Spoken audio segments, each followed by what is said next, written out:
This is CBS LA at 11.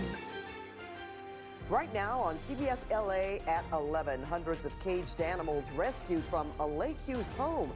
Where will they end up? Plus, Southern California troops headed to the Middle East as President Trump considers winding down operations against Iran. And the mystery sign that's already drawing a lot of attention along a busy freeway. Good evening. I'm Pat Harvey. I'm Rudabeh Shabazi. Hundreds of cats and dogs rescued from a Lake Hughes property. CBS LA's Chuck Norris tells us what needs to happen before those animals go up for adoption. This was a multifaceted effort. Pasadena Humane was one of many organizations that helped out LA County's Department of Animal Care and Control with this situation. Now, of course, the question is, what happens to these animals next? We got some answers tonight about the raid and with regards to that question. After hours of removing animals from this Lake Hughes property, the focus now shifts to recovery. The dogs and cats are being transported to care centers run by the Los Angeles County Department of Animal Care and Control, where medical teams begin immediate evaluations, treating for any injuries or illnesses. After that, they'll be given vaccinations and then placed in a kennel where it'll be cleaned and they'll be properly fed and given clean water at all times. Veterinarians like Dr. Stephen Bruckenthal say animals rescued from overcrowded environments often arrive with a range of medical needs. The things that I would expect to see would be things like dehydration, infection. But he adds recovery timelines can vary widely depending on the severity of each animal's condition. Maybe a dog who has mild dehydration, may bounce back overnight, whereas a dog who's poorly malnourished, or a dog who has severe infection or injuries, that may take a whole lot longer. And future adopters should be prepared for both physical and behavioral healing. There are some that will be very resilient.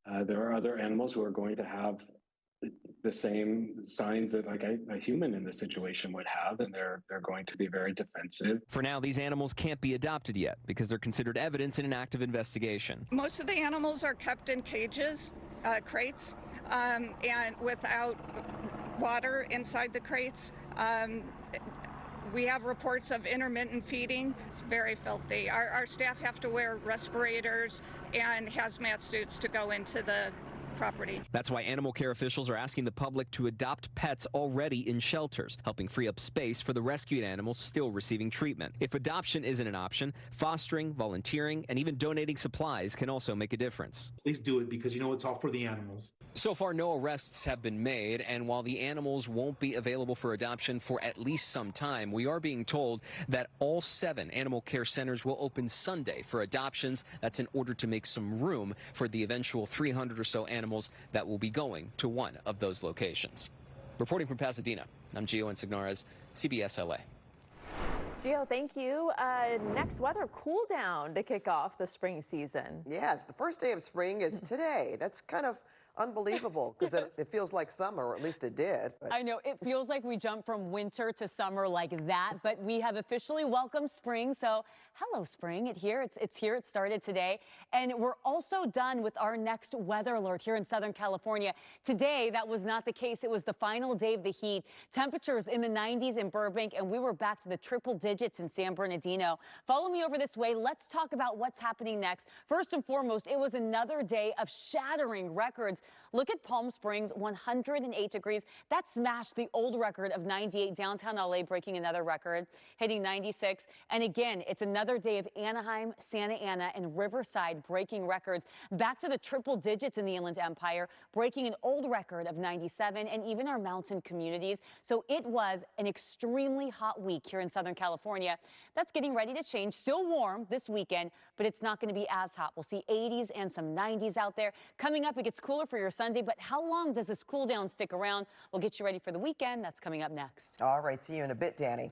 Well, this March heat wave is putting extra stress on first responders. CBS LA's Lauren Posen takes us inside the busiest fire station in LA, dealing with non-stop calls in the heat. If there's a heat-related call, there's a good chance the crew here from Fire Station 91 is on it. Here they are now just returning from a call. This is something we've seen all day today. In fact, within 5 minutes, they were off to another one. At Fire Station 91 in Sylmar, crews are constantly on the move when the temps rise.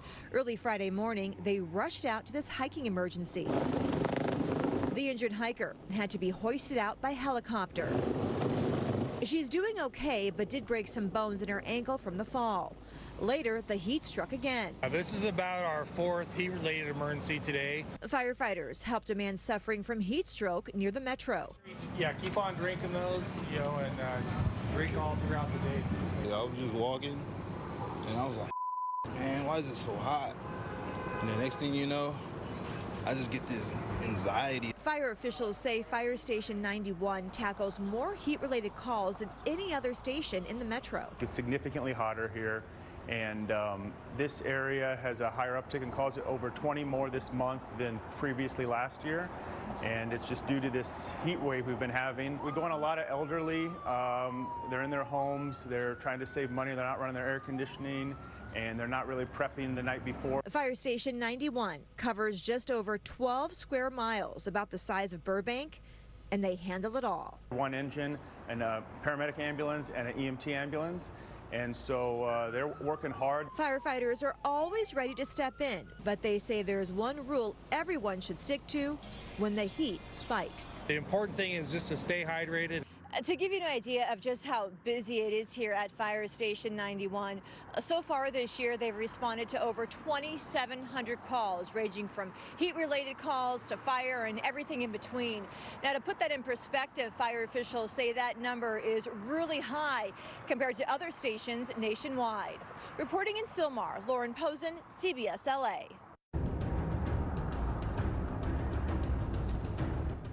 Well, California is now at the forefront of the ongoing war with Iran. More than 2,000 Marines from Southern California are headed to the Middle East. And CBS LA's Hunter Sowers joins us now to tell us more about that. Hunter? Yeah, we've been tracking this very closely. The question tonight is whether the U.S. is going to deploy ground troops. CBS News has learned the Pentagon is making detailed preparations for forces on the ground. The president has yet to confirm that, but it comes as thousands of San Diego-based Marines are heading for the conflict zone. Sources tell CBS News that the USS Boxer amphibious ship with 2,200 Marines from the 11th Marine Expeditionary Unit on board have already embarked from San Diego, California, joining the USS Tripoli with another 2,200 Marines steaming to the Middle East from the South Pacific. Retired Marine Intelligence Officer Hal Kempfer says the USS Boxer is designed to bring Marines and their equipment to shore on deployment and support them on their mission. This allows rapid ship-to-shore movement back and forth, which means that it's not just putting the Marines, putting the force ashore, but it's how fast we can build up combat power ashore to push in and to go in and take more territory faster and quicker. It gives commanders the option of deploying ground troops if needed or providing further firepower to break Iran's stranglehold on the Strait of Hormuz. And despite weeks of bombardment from U.S. and Israeli forces, including targeted strikes on the country's paramilitary groups, Iranian missiles and cluster bombs rained down across Israel today, from a random highway in central Israel to a roundabout in the north, to a missile strike in the ancient Old City section of Jerusalem. Emergency workers surveying the crater left behind. For the second day in a row, Iranian drones struck Kuwait's main oil refinery, part of a wave of strikes on energy infrastructure that have also hit gas plants and export terminals across Gulf states. Retaliation for Israel's attacks on Iran's South Pars gas field on Wednesday. President Trump today criticized NATO countries for not sending ships to help open the Strait of Hormuz and suggested the military campaign against Iran will continue. I don't want to do a ceasefire. You know, you don't do a ceasefire when you're literally obliterating the other side. So it could take weeks for troops that left from San Diego to be in place for future operations. The USS Abraham Lincoln is already there. Experts say this is proof the Pentagon is expanding its military options there in the Middle East. So again, with California at the center of this, something we will be tracking closely. Yeah, and they still haven't had an end date, even for how long the troops will be there. Right. We're waiting on that as well. All right. Thanks so much, Hunter. Well, tonight, the first day of spring marks the start of Nowruz, the celebration in Beverly Hills. As the Persian New Year kicks off, tables are set up around City Hall with displays signifying rebirth and new beginnings. Beverly Hills' mayor is the first Iranian-American woman to serve in that position and hopes this celebration will bring unity to the community. In a world that feels so divided right now, it's so refreshing to be able to find common ground. And when we celebrate Nowruz, that's really what we're trying to do. Nowruz lasts 13 days and symbolizes not only renewal, but light over darkness. Stay with CBS LA as we continue to follow the war with Iran and its impact on Southern California. Well, it could be a rough weekend at airports nationwide. TSA officers are working without pay because of the partial government shutdown. But tonight, CBS LA's Tom Wade shows us a new effort to help those agents who haven't seen a paycheck in weeks. Two major issues facing Washington lawmakers. First, how to resolve all of this and get the nation's busiest airports back online as normal, and also how to get these TSA agents paid. At the nation's busiest airport in Atlanta, staggering wait times to get through security. The long, winding lines snaking through the terminals. I've never seen it this busy before. Similar scenes playing out in Houston and at New York's LaGuardia Airport, among other major hubs. TSA agents are calling out sick or even quitting as they go unpaid because of another partial government shutdown that started more than a month ago. Well, I've pre-checked TSA and the line was just incredible. It was going all the way out to the baggage claim. Angela, who preferred we not use her last name, arrived in Burbank Friday evening, coming in from Oakland, where TSA reports an uptick in sick calls. The TSA people were really nice. You can't tell that they're like, I don't know, not getting paid. The situation is so dire, police and firefighters here at Hollywood Burbank Airport launched a Fill the Boot fundraising campaign. Everything's expensive. Fuel, just getting to work is a major hardship for these folks, and they're living paycheck to paycheck. But raising money for TSA agents is tricky.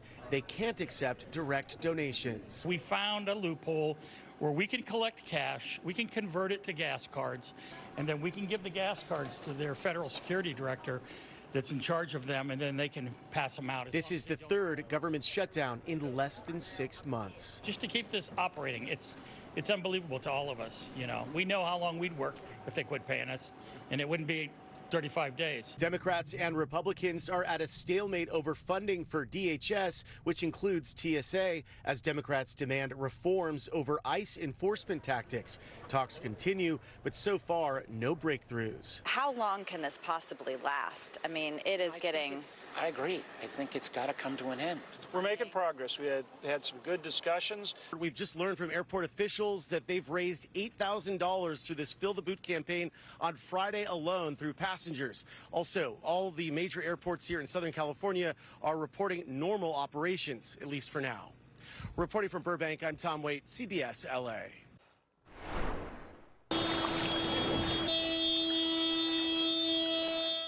Dangerous flooding in Hawaii is leaving parts of Oahu underwater. More than 4,000 people in the North Shore are being told to evacuate because of a possible dam collapse. Officials say the dam has not failed, but levels have been high following back-to-back storms. Some areas received up to 30 inches of rain in recent days, prompting multiple rescues. Everything is a mess. Almost 2 feet of water in our yard. Was past the knees already. I've never seen anything like this. I've never seen a mass evacuation like this, such last-minute notice.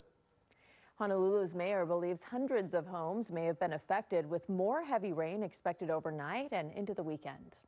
Well, remembering Hollywood's tough guy, martial arts icon and action star Chuck Norris has died.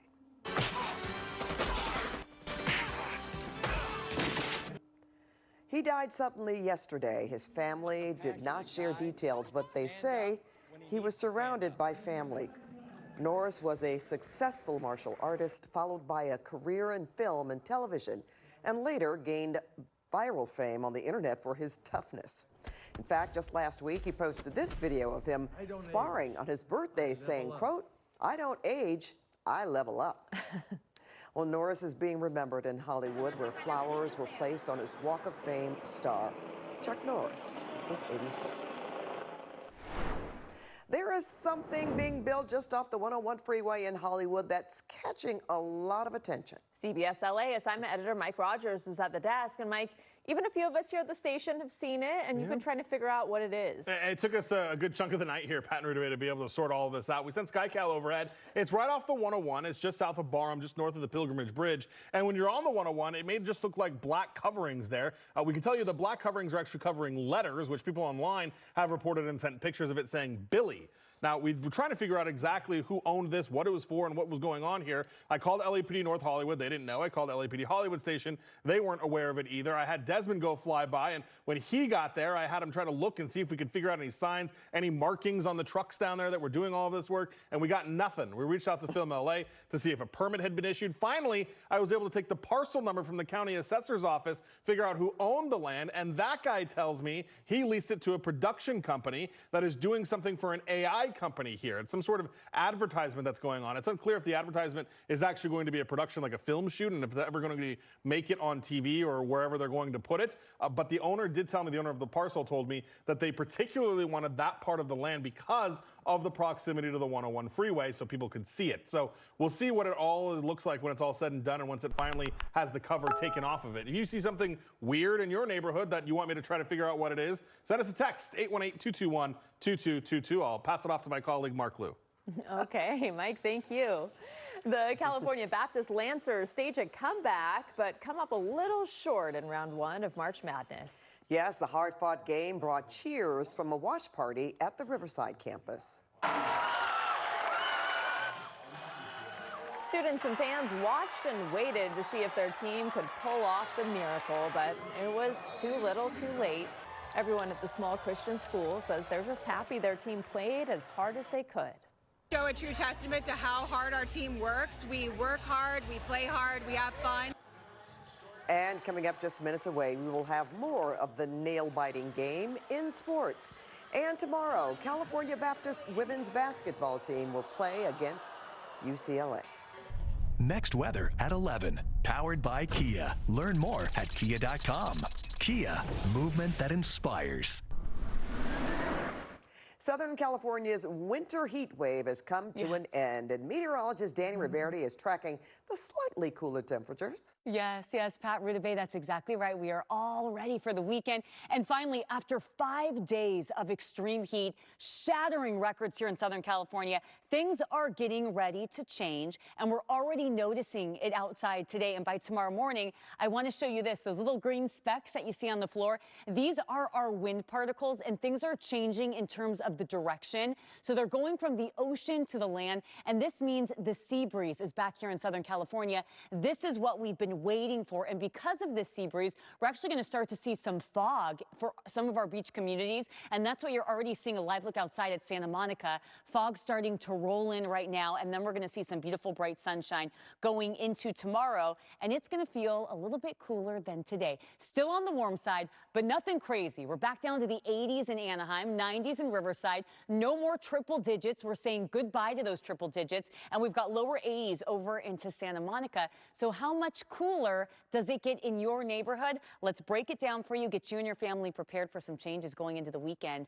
Okay, here's a look at some of those records that I had mentioned. You've got temperatures in the 90s over into Palm Springs. That's the old record. We hit 108 degrees, and then 94 degrees. That's the record that we broke in Anaheim. I'm going to take a step out of the way, and if Allie, you can stay right there. We're going to get something switched up because I want to make sure that we're getting you ready to go for your weekend. Temperatures are going to be dropping from what you see right now. We've got crazy records shattered here in Southern California, but once we get to tomorrow, we are not talking about records. We're actually talking about temperatures making their way a little closer to what's average for this time of the year. So let me break down for you what that means. Today, we were in the 90s in areas like Anaheim, but once we get to this upcoming Sunday, we're going to drop about 10 degrees, 85 degrees here in Southern California. So let's get you ready for what's next and how you and your family could be prepared. So we are done with the extreme heat. The ocean breeze is back soon. We're still above average, and we're still looking at a dry end to March. So the reason for the change is this big high pressure system finally making its way out of here, and that sea breeze is going to cool things down for us. So in Los Angeles and Orange counties, we've got 90 Saturday. Again, this is still above average, but by Sunday, 87 degrees. So we continue to drop even going into our Sunday. Sunday. Our mornings will see fog, some dense fog possible for our beach communities. We'll drop to the 50s and the 60s. Burbank, 60s to start, and we're going to make our way into the 80s in the afternoon. No 90s there. So less 90s, no triple digits except in Palm Springs, and then you can see more 80s. The San Fernando Valley, 70s and 80s for our beach communities. And things are staying dry through the end of March. It's looking like a growing chance of zero rain for the end of March, but things could change as we go into April. So we've got lower 90s next week in Los Angeles and Orange counties. In the valleys, we'll drop down to the 80s Sunday, low 90s Monday, Tuesday, Wednesday, and finally in the Inland Empire, lower 90s Sunday, little warm up next week, but it's not going to be as hot as the temperatures that we saw earlier this week. I love what she said. Some good moments to get outside this upcoming weekend, Pat. All right, sounds good. Thank you, Danny. And still ahead, a SoCal pool crasher looking to escape the heat. He just hopped the fence to swim because he was hot. The mystery swimmer caught diving into a stranger's pool.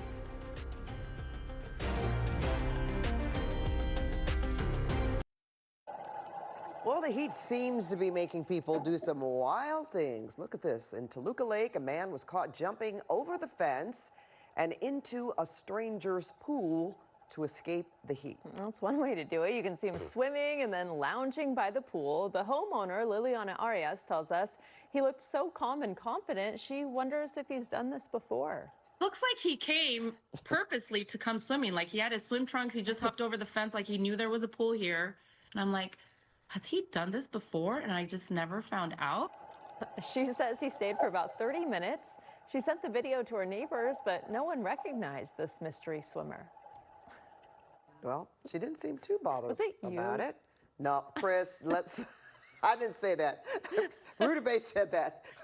Let's go to sports with Chris. It wasn't me, I promise. All right.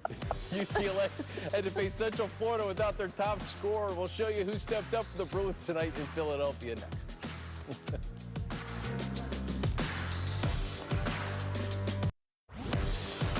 The Sports Report on CBS LA is sponsored by Morongo Casino Resort and Spa. Good times. And we start with day 2 of March Madness. 7th seed UCLA facing 10th seed UCF in Philadelphia. The Bruins coming in with some momentum, having won 6 of their last 7 games before losing to Purdue in the semis of the Big Ten tournament. But some bad news for Mick Cronin's squad right before the tip. Leading scorer Tyler Bilodeau held out due to the injury he sustained in the Big Ten tournament. Seemed to affect UCLA early, starting the game 0 for 7, but then they went on a run. Bruins up 8. Harvard-Westlake alum Trent Perry gets in on the action, part of a 16-2 UCLA run. 8 minutes to go. Donovan Dent gets in the paint, scores. Bilodeau approves. Bruins up 13. Then UCLA put on a defensive clinic in the first half. Dent coming up with 5 of the Bruins' 9 first-half steals. Defense to offense. Dent to Eric Daly Jr. Bruins by 8 at the break, but the Knights made a run in the second half. Back-to-back threes, cuts it to 3. Bruins fans get a little nervous. Not to worry, though. Dent going to work. 10-point lead, make it a dozen. Dent orchestrating a 12-1 run. Bruins needed his leadership without Bilodeau. 0-4 to play, 9-point lead. Daly Jr. buries a corner triple, but it was not over because 15 ticks to go. Bruins up just 6. Sky Clark turns it over. He cannot believe it. Cronin beside himself. UCF needs a quick bucket, and they get it. It's a 3-point game. UCLA's Clark can ice it at the line. Lost a tooth earlier, by the way, but it puts the game away for the Bruins. UCLA moves on, 75-71. Crazy stuff happens in March, like Trent missing 3 free throws. Never happens, but he's human. I still want the ball in his hands and believe in him. Lots of Lancer fans in the stands of San Diego tonight as California Baptist took on Kansas. Jayhawks a 26-point lead in the second half, but California Baptist bounced back big time. The team went on an 18-2 run, closing the gap to 6 points with just over a minute to go in the game. Kansas put this one away, though, in the final seconds, but what a performance from CBU in their first NCAA tournament appearance. I just doubled down on who I am and who God made me to be. And at the end of the day, I just got it going. He allowed me to get it going. And, you know, we almost came back and won the game. Pat Rudabay, the madness will commence again tomorrow. Yes, the ladies' turn tomorrow, too. That's right. All right, thanks, Chris. Just before Cold Bear, the Elisa Leo effect, bringing more skaters to her old SoCal stomping grounds.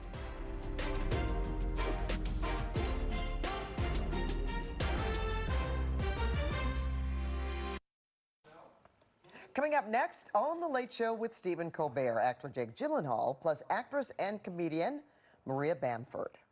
Elisa Liu is our ice skater. She won the trophy, and she was really good.